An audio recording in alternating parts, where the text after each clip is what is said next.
හයි ආදරෙන් පිළිගන්නවා වෙනද වගේම මගේ YouTube channel එකට. කොච්චර පොල් කිරි දැම්මත් උකුවට හදන්න බෑ කියන අලහොත්ත අද හදමු හරියට උකුවට රසට. දන්න අයත් ඇති.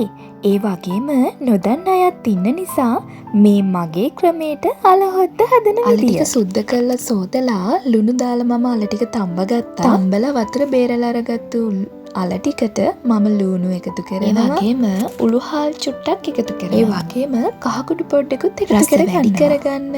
කුරුඳු පොතු කෑල්ලකුත් එකතු කරනවා. ඒ වගේම කරපිංච රම්පෙ ටිකකුත් එකතු කරගන්න. මට මේ වෙලාවේ තිබුණේ කරපිංච විතරයි.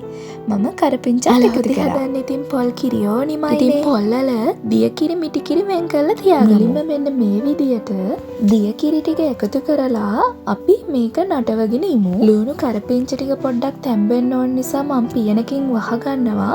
මොකද අපේ ගෙදර ලුණු අමුවෙන් කන්න කැමති නැති එකම එක්කෙනෙක් ඉන්නවා. ඒ නිසා හැමෝටම කන්න පුළුවන් වෙන්නනේ අපි කෑම හදන්න ඕනේ. දැන් අපි මේ එකතු කරගත්තු දිය කිරි ටික හොඳටම හිඳුනට පස්සේ තමයි මිටි කිරි එකතු කරන්නේ.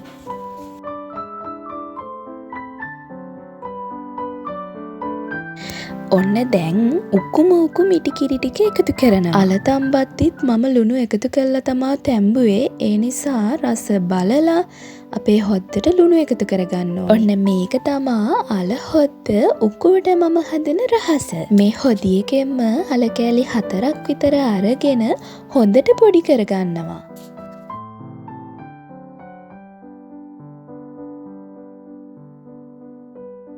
ඔන්න ඉතින් මේ තියෙන්නේ මම පොඩි කරලා හදාගත්තු අල ටික. මම මේක හොද්දට එකතු කරලා පොඩ්ඩක් දිය කරගන්නවා. අපේ හොද්දේ තියෙන අල කෑලි කිසිම එකකට හානියක් නොවෙන්න පොඩි කරගත්තු අල ටික දාලා හොඳට කවලම් කරගමු. දෙහි බින්දු 2-3කුත් එකතු කරනවා. ඒ රස වැඩි කරගන්න. මේ විදියට හදලා බලන්න. අල හොද්ද රසයි. ඒ වගේම හොඳට හදලා බලලා ඔයාලත් කමෙන්ට් එකක් දාගෙන යන්න. Thank you for watching.